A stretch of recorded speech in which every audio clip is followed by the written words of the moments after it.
And hello ladies and gentlemen, my name is Stuart Vanna. Welcome to my review of WWE Payback 2023.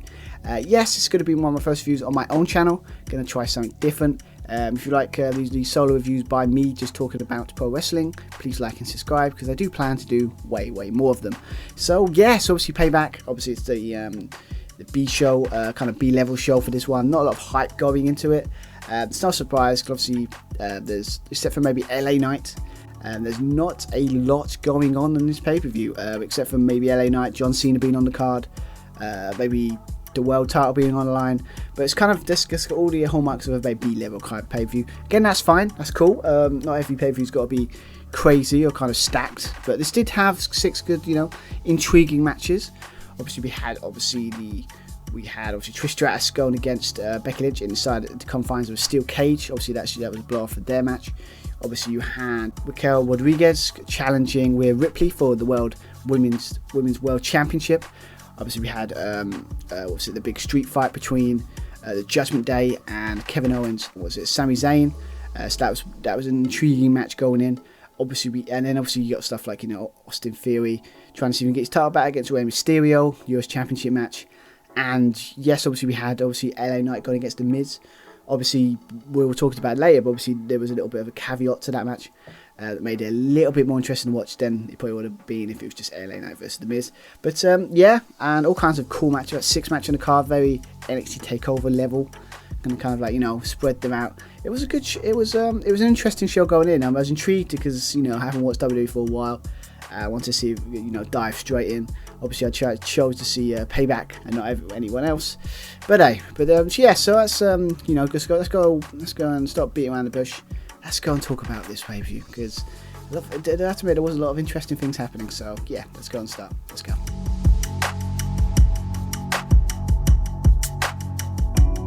So let's talk about the first match on the card. Obviously, it was the steel cage match between Trish Stratus and Becky Lynch.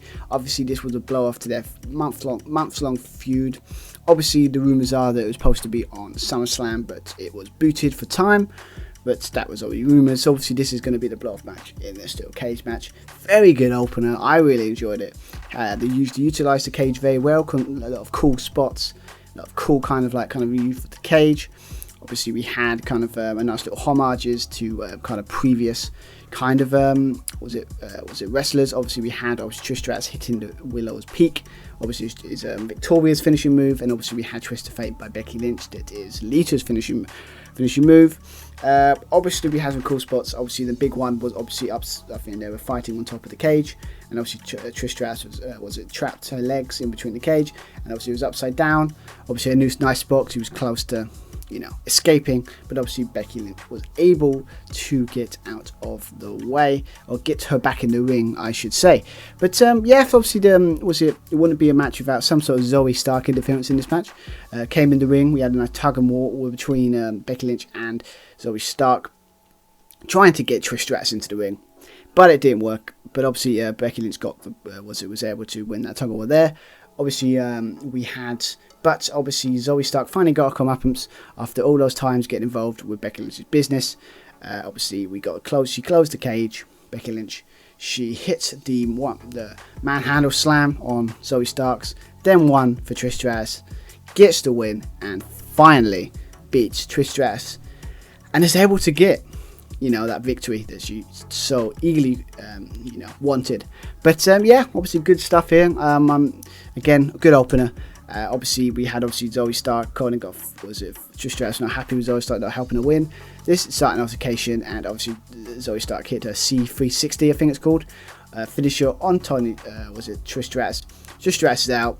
Looks like Zoe Stark is going to be a face. Kind of makes sense because obviously she's done some good work working with Trish Stratus. I did like some of the stuff she was doing, but yeah, good stuff here. Becky Lynch is probably going to have a feud with the NXT Women's Champion, and yeah, cool stuff. I like it. Great opener, got the crowd hyped, and yeah, it's probably the best match on the card, but I think there's a close second in another one we'll talk about later on. But yeah, so obviously that was we started off with that. Then we had the John Cena, as we know, was host of this show, coming out, kind of injected himself into the next match with LA Knight and versus The Miz. Before that match, obviously you got The Miz coming out not liking this. Obviously John Cena playing dumb, kind of saying, so what advice would you give me? You know, and then kind of and then just back and forth between, you know, was it doing John Cena doing exactly what the Miz says, but the Miz not liking it because he's getting involved in his match, and a kind of altercation to basically set up the match where John Cena is going to be the special guest referee in the match between LA Knight and the Miz. But yeah, and obviously we go to the match. Good match. Nothing really to write home about when it comes to in-ring. It's going on in there. Obviously, the good dynamic between John Cena and the Miz and LA Knight is the situation of John Cena really elevating both of them here in this match. I think I like the idea. I liked when John Cena was getting really physical with both of them, trying to stop them from getting to the 5 count and that kind of stuff. Both not really happy that John Cena was getting too involved in the normal ref would be. But you know, it's the way it is. But yes, obviously we had that bit with the Miz trying to cheat, and obviously John Cena kicking holding on to the ropes for the pin, but John Cena having none of it. The Miz and they broke it up. He was not happy with that, the Miz. But yes, obviously, but the match ended with obviously LA Knight was able to hit that big elbow, basically his version of the rock bottom. Then he was able to hit that kind of Stone Cold-ish kind of stunner type move for his finisher. He got the pin, got the win, and then we had a bit right at the end with John Cena and LA Knight confronted themselves at the top of the ramp. But then it all ended with handshake and endorsement by John Cena. And yeah, hopefully this will be the rocket that can skyrocket, you know, LA Knight into finally getting the potential, because the guy is over, totally over. Now they got to just make sure they don't ruin it. So that'd be the thing. And obviously, but John Cena versus LA Knight, I would be happy to see a match like that. Just saying, it'd be a fun match. As for the Miz, he's gone completely doolally. He could obviously recording this obviously on Tuesday, so that means Monday Night what happened last night, and he was fighting with thin air. So I think the Miz is going completely crazy, and I'm for it because the Miz is very entertaining and it's going to be interesting. So that'd be a cool match. That'd be cool to see where they go. Is the LA Knight Miz thing over, or was it just setting up a John Cena Miz match again? We don't know. We'll find out soon enough. Obviously, after that, we had the United States Championship was on the line, with Rey Mysterio defending his newly won title against former champion Austin Theory. And yeah, again, there's nothing right home about this match. It was a good, solid match. Obviously, Austin Theory was in control for most of it. Rey Mysterio getting back into it, but it was just but he had a nice bit where Austin Theory has been watching the tapes, as they say, putting knees up when he was going for the big splash from the top rope after hitting a 619. But obviously Austin for trying to hit his finisher near the end. Rey Mysterio was able to counter roll up into something like, you know, a schoolboy or some sort of pin attempt. Gets the 3 count, gets the win, and successfully defends his United States Championship.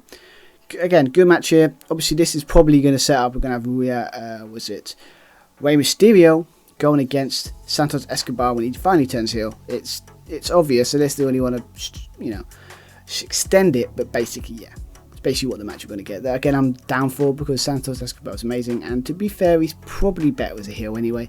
So obviously, he'll take out Rey Mysterio at some point. Austin Theory, I have no idea what they're going to do with this guy. They've tried everything. They've tried everything to get this guy over. He's just not interesting. Sad to say, but it's true. They've literally, Vince McMahon gave him the rub. It won Money in the Bank. He's like a 2-time United States champion. He's done it all.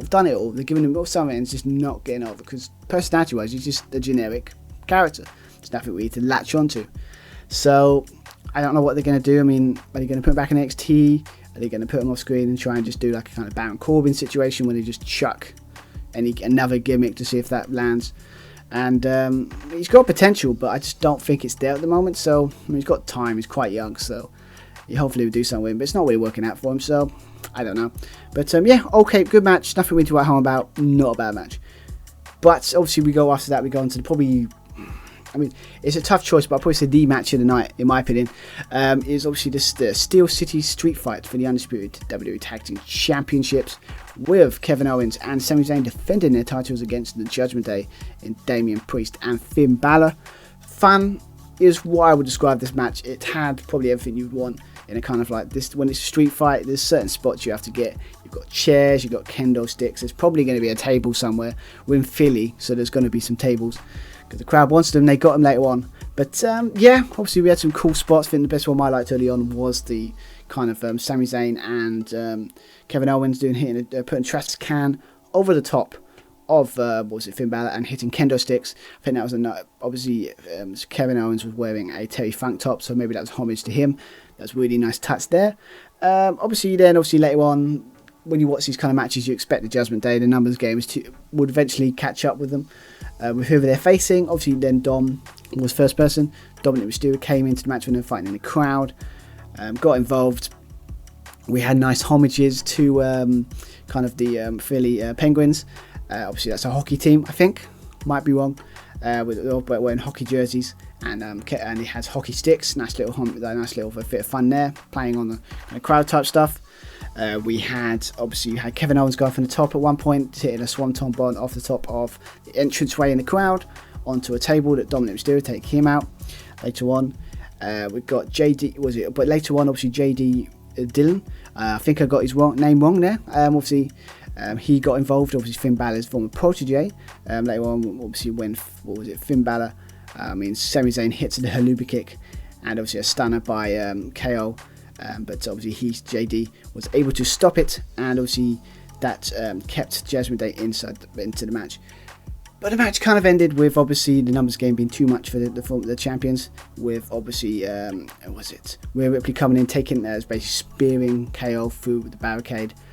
Obviously another Haluba kick by Sami Zayn on Finn Balor, but obviously Dom came in with the bunny in the back briefcase, hit Sami Zayn into the back, and was able to roll Finn Balor over, get the pin, get the win, and Judgment Day have all the gold. They have it all, and that is fine. But it was basically doing what they're doing with the Bloodline situation. Give them all the gold, and then eventually it was split up. The seeds are there. Finn Balor, Damian Priest having a disagreement. Wouldn't surprise me if all of a sudden they turn on Dominic's probably the first person they kick out. It wouldn't surprise me. And obviously maybe Finn Balor gets kicked out because of JD Dillon. I think McGinnon, yes, that might be right. Kicking him out, him being involved. There are elements there that makes the storyline very interesting. So to give him all the gold, I still don't like the idea of Damian Priest still hasn't gave me enough to make me think he's going to be a world champion at some point. I don't think he's there yet, but I'd like to be wrong. I don't think it's there, but yeah. So obviously, it's cool. They have the gold. See where they go with it. It'll be interesting. So yeah, let's see where that goes. But obviously after that, we had a nice segment that probably was going to be on SmackDown. Obviously, when the tragic passing of Bray Wyatt, and it got booted off the card. That's fair enough, because obviously it was a tribute show now. Obviously, you got Grayson Waller having his own kind of effect, kind of talk show, with obviously Cody Rhodes coming out, requesting a time. We were kind of hope. I've seen rumors online about it. Basically, it's like he's going to SmackDown, so kind of set up the idea that he's going after Roman Reigns for that title. But obviously, it's not what we got. We got obviously that he's pulled some string backstage, and now main event Jey Uso is now on Raw, and I kind of like this segment purely for the fact that it's just mildly entertaining. It's simple. Obviously, Jey Uso's back. That's great. Cody Rhodes going. He didn't specifically say that he's going to SmackDown, but it's been rumored. So hopefully on SmackDown on a Friday, we will see that Cody Rhodes has gone to SmackDown because he wants to face Roman Reigns and kind of probably set off their match ahead of WrestleMania 40. So yeah, but yeah, good segment here. Liked it. Fun stuff. Just like a nice bridge between the next match was obviously the singles match for the Women's World Championship with champion Rhea Ripley going against Raquel Rodriguez in a match that obviously both very strong women. So it's kind of going to be like the power game is going to be a big part of this match. And obviously it was a slow start. Obviously Rhea Ripley kind of working on the ribs, trying to slow down the Raquel. But it just has a lot of stuff. We had a thing early on with Raquel was trying to do his power bomb, but I don't think the weight was too much, so she kind of fell over. Didn't really work out. It's just kind of ended badly for her. But obviously we had some cool moves. We had obviously Ripley hit was it a power bomb onto the timekeepers area. That was really cool. So obviously this wasn't, again, except for that little bit of spots here and there, it was a fun match. It was a good match, but obviously as always, yet again, it was a situation that Don got involved. Raquel Rodriguez was able to hit a clothesline, take him out. But obviously Rhea Ripley was working on the leg for most of the match, and she kicks that leg, hits the riptide for the victory and successfully defends her title and ends a very, very good night for the Judgment Day. Yes, obviously, yeah, good stuff here. I don't know where they're going to go. I mean, I would happily see a rematch. I think they kind of toned it down for time. There was you've obviously watched NXT, that they can go way better. So I mean, I would love to see a rematch there. Hopefully it's not a one and done, would be nice. But yeah, so Rhea Ripley's an interesting champion in the sense that I need to build up some matches. Doesn't want to face her, but the same thing in the women's division in general. So, but she's just good in Judgment Day. She's kind of playing the China role for the DX situation of being like kind of the muscle, but kind of the guy person keeping in charge, everyone in line. I mean, I would say kind of more that kind of Rhea Ripley is the leader of Judgment Day, but there's no real leaders, so it's interesting. But yes, obviously that was she successfully defended her title there. So obviously we go to the main event with the World Heavyweight Championship being on the line, with Seth Rollins going against Shinsuke and Nakamura. In a match that is, and obviously the setup is nice, that it's one of the best Nakamura's looked in a long time since I've seen him. Obviously I like the kind of promo going in, it was really cool. I like the idea that they're kind of working on real life events, that basically Seth Rollins' back is buggered. And obviously Nakamura knows, and he's going to do everything in his power to break that back and break him and take his title. And just pretty much what this match was, in a sense of obviously Nakamura was working on that back, trying to really try to not, take him out so he can get the victory. I like the idea that Seth Rollins through the match was basically trying all kinds of things to not really aggravate his back. Because obviously, as he said in one of the promos, he's been working around it for ages, so he's kind of doing that in the match here. I really like. We got a nice. I like the idea of Seth Rollins going to the top, trying to go for a suplex, but it damages into that Falcon Arrow move he does. But it went for Hurricane Rana purely for the fact that he didn't want to hurt it too much on his back. We had a nice. We had obviously with Seth Rollins hitting there, was it landslide? I think it was. Nice move off the top. Obviously Nakamura was later on was able to hit his finisher with a Kinshasa. I think I said that correctly. His finisher on the back of his neck, and obviously he was about to go for the second one, but obviously was it Seth Rollins got it out of the way. We got a pedigree by Seth Rollins. We're able to hear a stomp out of nowhere. Nakamura and basically gets the win, gets the pin, gets the win, and successfully defends his World Heavyweight Championship. A good match, I think. Obviously Nakamura attacked Seth Rollins after the match, not live here, but when it went off the air, so it's probably going to set up a match. And we all know where this is kind of going to lead. Is probably Nakamura and Seth Rollins are going to have this big feud where the Nakamura keeps working on that back for two, maybe like another match, maybe two, and then obviously Damian Priest is going to cash in at some point when Rollins is weak and gets take the title for him and get the victory. That's basically what it's, and I like that because that's what a good Money in the Bank briefcase cash-inner should do. Wait until the champion's got an injury and go for it. So I like it in a sense of that, but I'm still not convinced that he's going to be a good world champion. I don't know. I might be wrong, but the feeling's not there yet. But I don't know. We'll find out soon enough. And yeah, so that was Payback 2023. As I said, overall thoughts of the match is overall the show. I mean, it was a good show. It was solid. Most of the matches were decent. Nothing really stand out when it comes to anything storyline wise. Probably the only thing coming out as pay-per-view is that Judgment Day won all the gold. That's kind of the big talking point. It's really cool. I mean, I think it's Revolution. I might be wrong. When obviously Evolution won all the gold. I mean, I have to admit, top of my head, I don't remember most of that match, what happened at that show, but you always remember that, they won all the gold. So hopefully it's the beginning of the end, so it's for Judgment Day, but they've won all the gold. Obviously, it's going to be interesting to see where they go with that storyline. But yeah, this is what this pay-per-view is going to kind of be reminded for. The main event was pretty decent. The cage match probably, and the street fight was probably the two best matches on the card, I would say. I mean, obviously, let me know in the comments below what you think of it. But yeah, so obviously, good show. Obviously, it's for a B-level show, it's solid. So interesting to see what they do in the next pay-per-view. I think they've got a special, going on. And then after that, and then we've got Fastlane coming up, I think, on October 1st. Might be wrong. So obviously, with WWE, that's going to be good. So another B-level, pay-per-view there. So it'll be interesting to see what they do. Obviously, will Roman Reigns finally turn up? We're going to be more Jay versus Jimmy kind of situation, maybe? Or what's going on? It'd be interesting to see what that pay-per-view is. But anyway, hope you've enjoyed my review. Yes, obviously, it's an interesting show. So please like and subscribe. Really would appreciate it. Hope you enjoyed this review. And yes, obviously I'll be back.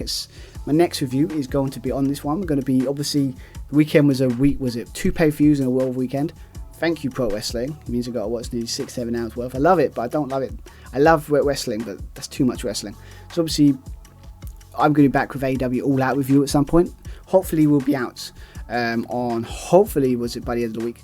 Will be obviously finding time to record it is difficult at the moment. So yeah, so check out for that. Obviously, just like and subscribe to keep an eye on that. So, not more to say. I've been Stuart Vine, and I'll be back soon. Have a good rest of your day, everyone. Okay, bye bye.